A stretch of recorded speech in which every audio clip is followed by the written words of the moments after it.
LA Kings fans are not happy, but clearly still care enough to send me a bunch of emails about potential trades, different coaches, and players who could be brought in to help turn things around, and more on another fan feedback edition of Locked On LA Kings.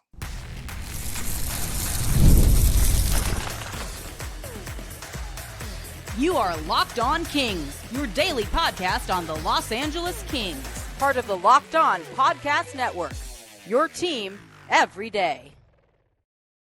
Hey, Kings fans, welcome to Locked On LA Kings, part of the Locked On Podcast Network, the number one sports podcast network, your team every day. Thanks for making Locked On LA Kings your first listen every day. We are free and available wherever you get your podcasts and on YouTube.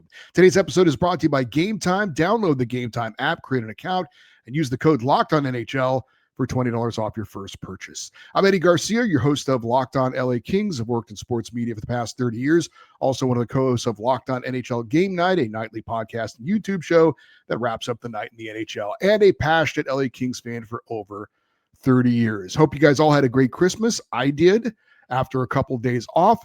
Good to be back with you. Last week we had 24 emails and we had to do 2 fan feedback shows. This week we have 25 emails, and we'll once again do 2 fan feedback shows. So real quick, before we get into it, I do need to point out real quick, thank you to my nephew, Nick, who bought me a Bailey figurine, which is right here in the background and now a part of the ambiance that is the Locked On LA Kings recording studio.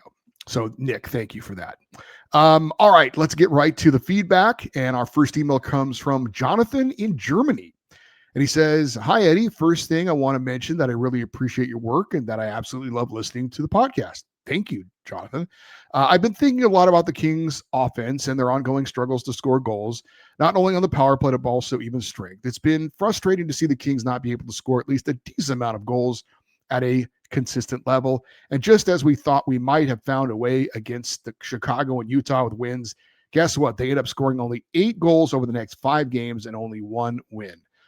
There is just not enough for a team that wants to be a cup contender, despite the great work on D. I do think that a coaching change could help fix at least part of the problem, but the fact that the Kings are currently creating good opportunities and often just not able to capitalize on them has me thinking that the Kings might need a new star player with a scoring mindset, something that the Kings have certainly lacked so far. Wyatt Johnston of the Dallas Stars sits at 19 goals and 22 assists for 41 points in 36 games and leads the league in power play goals with 13. I believe that he could give the Kings an immense offensive boost, especially on the man advantage. He's only 22 years old and a right shot center, which would fit the Kings' needs perfectly, as they only have a left shot center currently, and they just traded away Phillip Danault for a draft pick. Dallas won't give him away easily, and the Kings would have to offer them a massive package in order to get him to free up the cap space they would need to pay Johnson's salary. But I think that it would be really worth it as long as Dallas wouldn't request too much. LA would need an offensive boost somehow in order to get be able to give Andre Kopitar a chance to win the Stanley Cup in his last season in the NHL. And it just doesn't seem like they can get one with their current mindset and roster. But adding Wyatt Johnston could give the Kings that push. What do you think of the idea? Do you think he could be a good addition to the Kings team? Looking forward to listening to your opinion. That was Jonathan in Germany. Well, Jonathan, I think Wyatt Johnston would be a phenomenal addition to the LA Kings now and for the future. Problem is, I don't see any way the Stars would ever get rid of him. He's their top line center. As you mentioned, he's only 22. They just signed him to a 5-year deal worth $8.4 million per season this past March.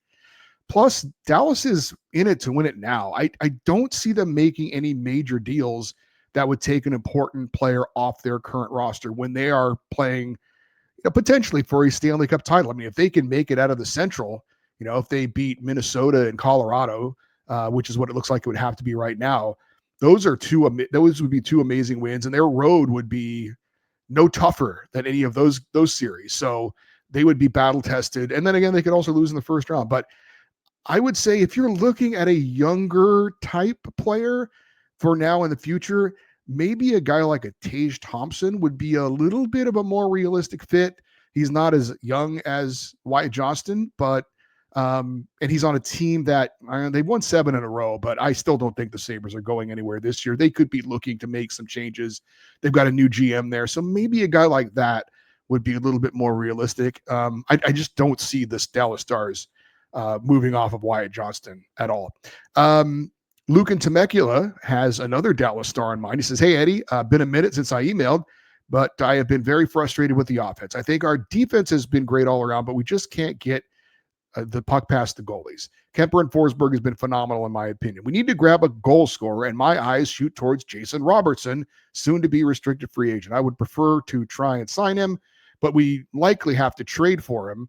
I would try to hold on to the core of Byfield, Laferriere, and Clark at all costs.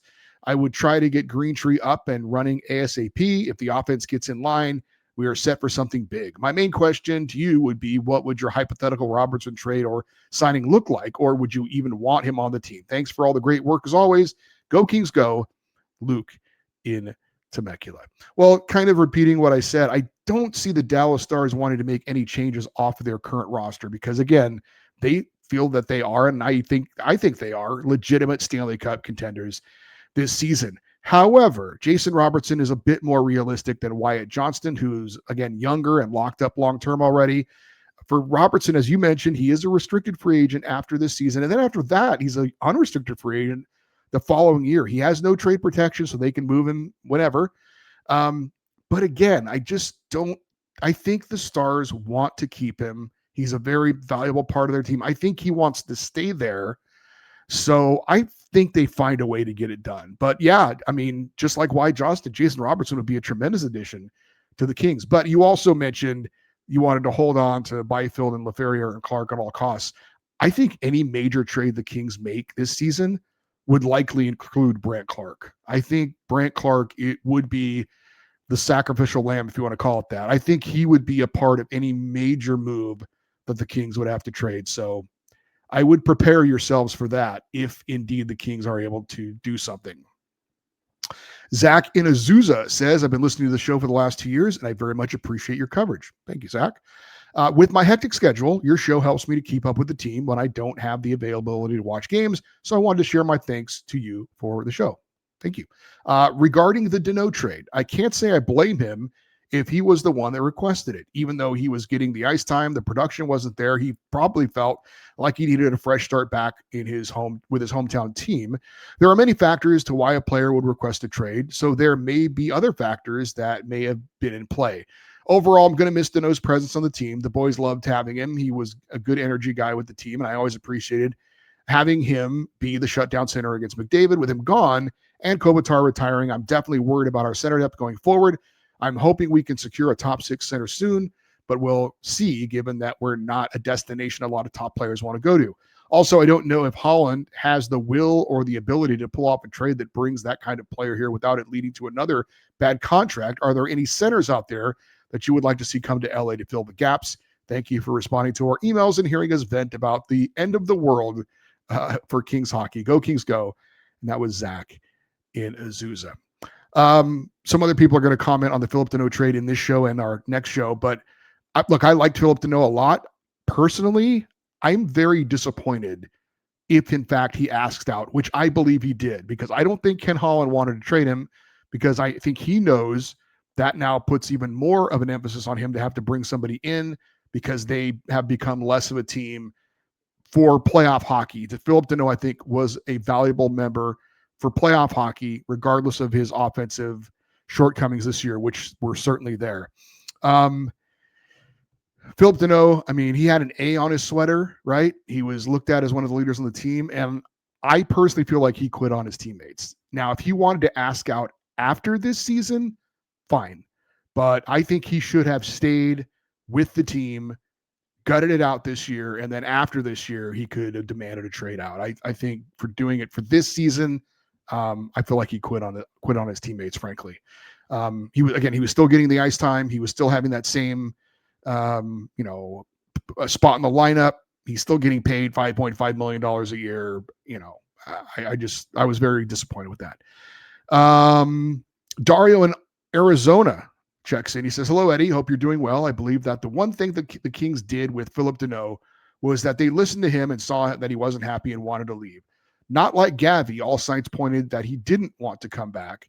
They should have traded Gavi and got something back like they did with Phillip Danault. Fans don't remember the Kings got Danault for his defense. Maybe fans were expecting him to be a Kopitar type of player.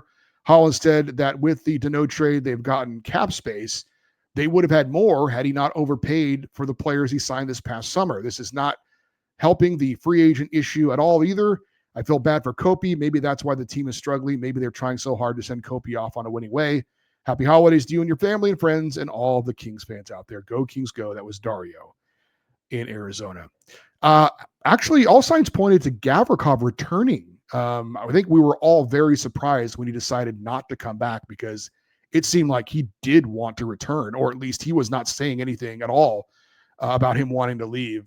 You know, I've said what I said about Phillip Danault. I will say I don't think the Kings are trying too hard for Kopitar. I don't think that's the reason that they're, gripping the sticks or whatever it is. But I was hoping that Kopitar's final season could serve as a rallying point for the Kings, and so far that doesn't seem to have been the case. All right, who are some names of players and coaches that could help the Kings? That's next on Locked On LA Kings, your team every day. NFL Sundays move fast, one big play, and suddenly everything feels different. That's what makes live betting with FanDuel so exciting. You're not just watching the game, you're reacting to it in real time. With FanDuel, you can place bets on the action as it unfolds, every drive, every momentum swing, every highlight moment. Live betting is best when the game starts to shift. A quarterback gets hot, a defense tightens up, or momentum flips with a key turnover. FanDuel lets you jump into the moment. Live spreads and money lines adjust instantly. Player props update as players heat up. You can bet on who will score the next touchdown, what will happen on the next drive, totals, and more. It keeps you locked into every snap, every drive, every possibility. So if you want to be right in the middle of the action as the season heats up, visit FanDuel.com and place your live NFL bets all season long. FanDuel, the game moves fast, and so can you. Our next email comes from Brian in Tampa. He says, I wasn't on the fire Hiller bandwagon until the loss to Columbus. It was so disheartening to hear the fans boo the team off the ice before the holidays, but I totally get it. It's definitely time to shake things up, especially if we can get an experienced coach like Pete DeBoer. Merry Christmas to you and all the Kings fans. And that was Brian in Tampa. It definitely feels like that time could be coming soon unless the Kings can get a couple of big wins together coming up with the tough schedule they have. Right now, I think the two teams in the NHL that seem likely to be making a coaching change in the near future would be LA and Toronto. And I think Pete DeBoer would probably take the Leafs job over LA if it was a choice between those two places, if he is in fact the number one guy. I just think Toronto is probably a better situation than LA, although neither one of them are great right now. But obviously, Toronto's a more prestigious job. He's Canadian. I could see him picking them over us if those are the two choices, which right now it seems like they're the two places where you could see a coaching change soon. I would also say if the Leafs fired Craig Berube, I would not mind the Kings hiring him. He was actually the coach I wanted them to hire before they decided to go with Jim Hiller because he was available, but then the Leafs hired him. So he would have to ask out of his contract, or they would have to get permission for him to get out of his contract for that to happen. Michael Tucci in Long Beach says, I'm a fairly optimistic Kings fan. I wasn't complaining when the Kings decided to keep Hiller on. If anything, I was supportive because I saw a potential upswing due to his success during the regular season. And obviously there are some growing pains as a coach during their first year, especially when going into the playoffs. So I was willing to look past the incident that I won't mention and figured that Hiller would adjust for a new season. However, after much contemplation up to this point, I'm beginning to wonder if the Kings aren't playing hard for Hiller, but Kopitar, since it's his last season. We lost Gavrikov during the offseason to know because he didn't want to be here anymore. So it makes me want to ask, has Hiller lost the room and therefore the belief of the players? I think Kings fans are upset because he looks like deja vu. We saw this with Terry Murray when he was coaching, just uninspiring, mediocre hockey. Daryl Sutter came in and brought a more offensive-minded, gritty style and albeit fun hockey. Obviously, the players also have a responsibility in their lackluster performance as well. So other than getting a different coach, what can the Kings do to improve their scoring? I don't see blowing up the team as a viable, smart option. I think they could possibly do with someone who has an energetic persona, like Kike Hernandez type. I don't know, just feels like something is off with these guys. Thanks for everything you do, Eddie. Go Kings, go. And that was Michael Tucci in Long Beach. I would say one thing to keep in mind, a lot of people do forget this. Last year's postseason was not Jim Hiller's first postseason as Kings head coach. Remember, he took over for Todd McClellan late in the year, got the Kings into the playoffs, and then, of course, they lost to the Oilers again.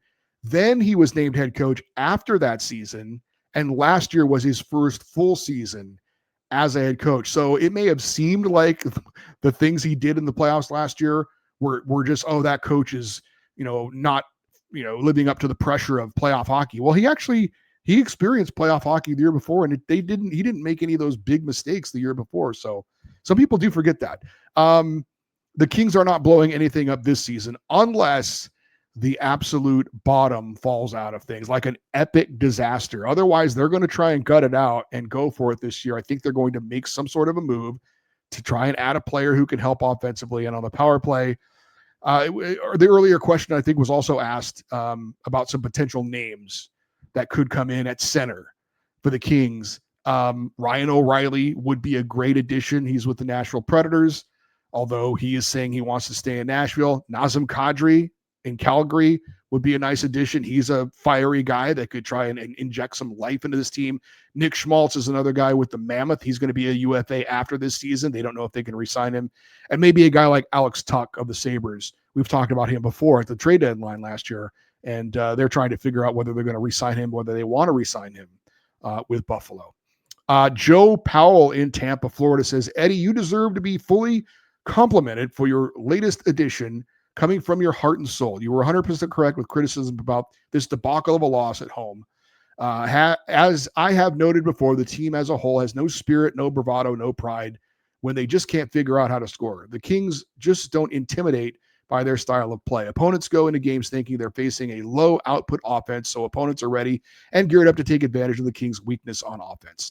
I will throw out a few factors for your consideration.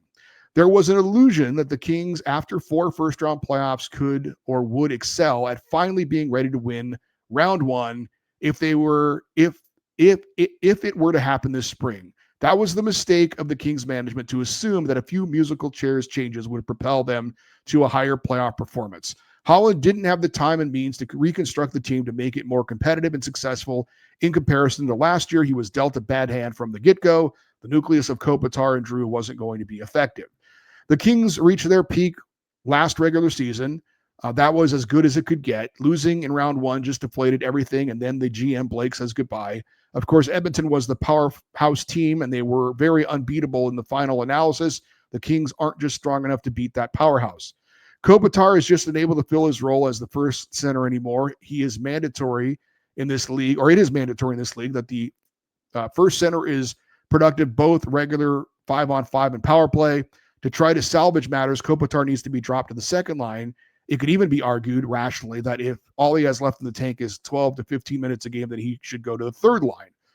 The Byfield dismal scoring drought is indicative that he doesn't have the potential that the Kings thought when they drafted him.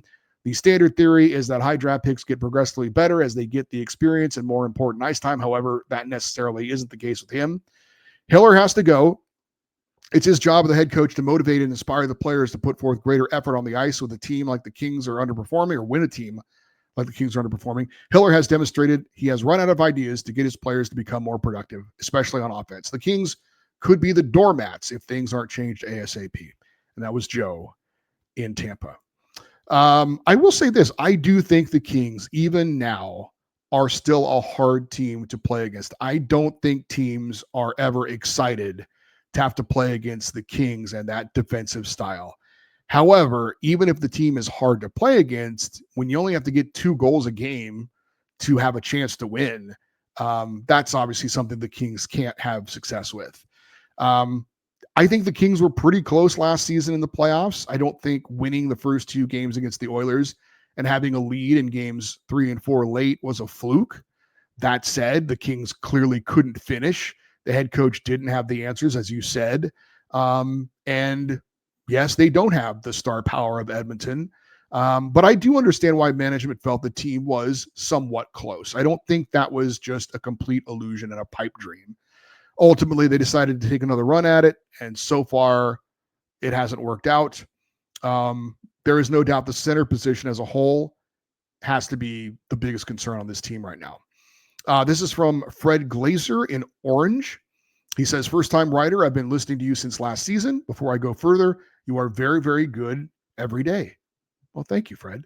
Let me introduce myself. I'll be 67 on February the 7th. I've been a Kings fan since 1967. When I was 8-year-old, I watched the Kings on KTLA Channel 5 on weeknights and was raised on Jigs McDonald.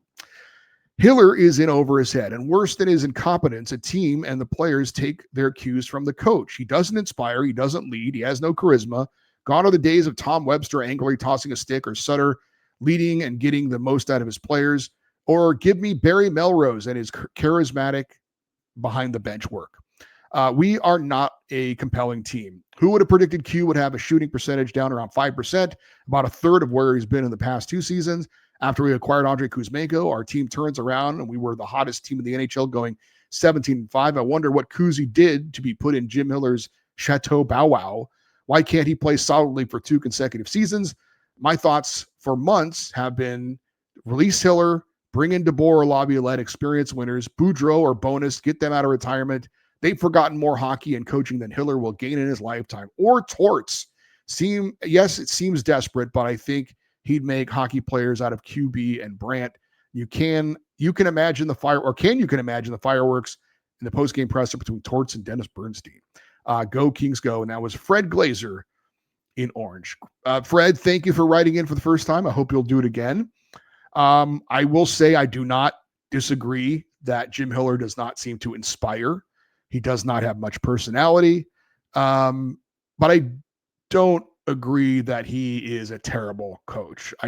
But I do agree that he has not had any answers for any of the issues with the Kings at this point, and that's part of a head coach's job. I am incredibly disappointed with Quentin Byfield. I did not see this coming. I guess I'm not as surprised about Kuzmenko because he's been on so many different teams in a short amount of time. Just seems like he just doesn't have that consistency in his game. As for Pete DeBoer or Peter Laviolette, yes. I think Bruce Boudreau would take the job on a heartbeat, but he has a terrible postseason career record. And I think Rick Bowness is retired. I don't think he's coming back. I would give a hard no to John Tortorella. Yes, he would come in and kick some butts, but he's been living off that cup win in Tampa for a lot of years. He has not been very successful as a head coach for a while. We have questions about Kings prospects and the near future of the franchise. That is next on Locked On LA Kings, your team every day.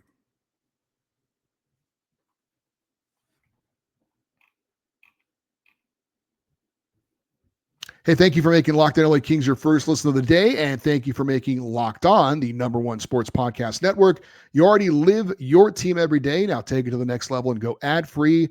Join the Everydayers Club and get Locked On LA Kings with no commercial interruptions, members-only Discord access, and more, all for just $5 a month or $50 a year. Check the link in the show notes to learn more.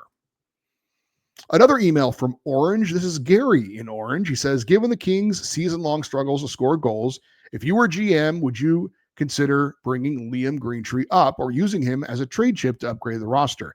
I don't see this roster just simply turning it around and scoring a lot of goals. The struggle to score goals will last the entire season with this current roster and might cost us a playoff spot without a significant upgrade. We'd be rushing Greentree, but it might be worth the risk. We could give him the 9 games, see how he does, and then decide whether to keep him, trade him, or send him back to Windsor. I think we need to do something sooner rather than later. Can't just wait until the trade deadline because we could be out of the playoff picture at that time. And that was Gary in Orange. Well, Liam Greentree is currently at the World Junior Championships. If he were to have an amazing World Juniors, like, MVP of that tournament or something, lead candidate of the gold medal, I would see considering maybe adding him to see if he could maybe spark the team a little bit. It is putting a lot of pressure for him to be the guy that's going to come in and turn it around when he's never played an NHL game. And I'm sure the Kings would rather be patient with him, but under that kind of a scenario, maybe you give it a try. And as you said, if it doesn't work out, you could always send him back to his junior team. Could he be a trade piece? Yes, I think he absolutely could be a trade piece if the Kings need to use him to try and get somebody to help on the offensive power play. I could see Liam Greentree being moved.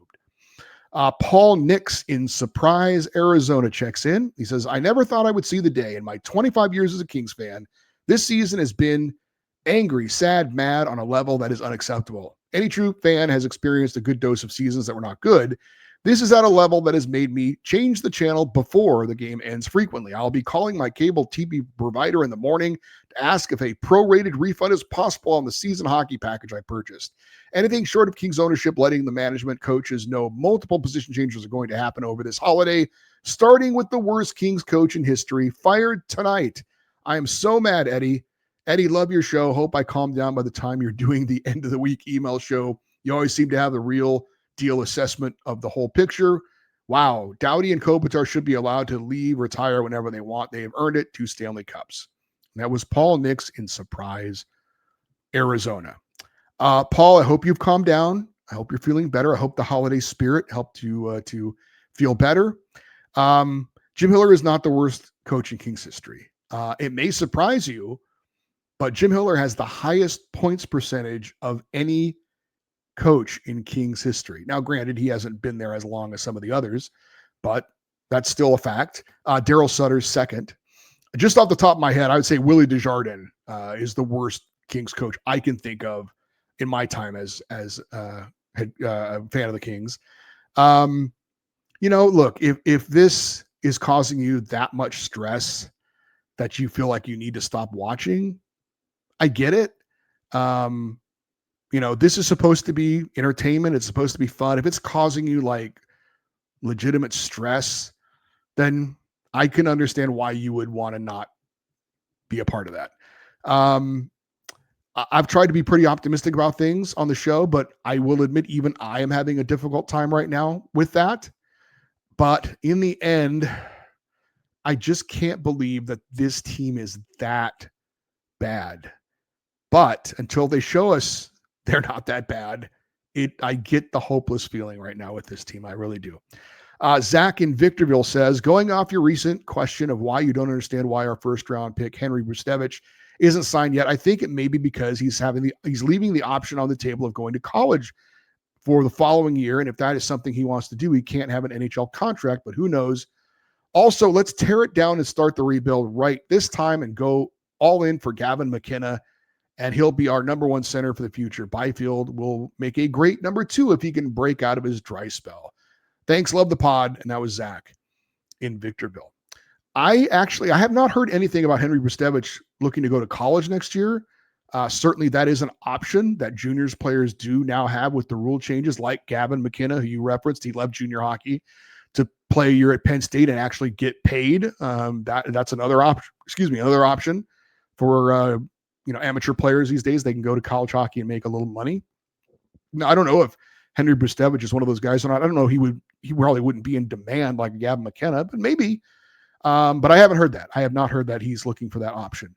As far as blowing it up this year, I don't see it, like I said, unless this turns into an absolute Titanic disaster. And it hasn't been that yet.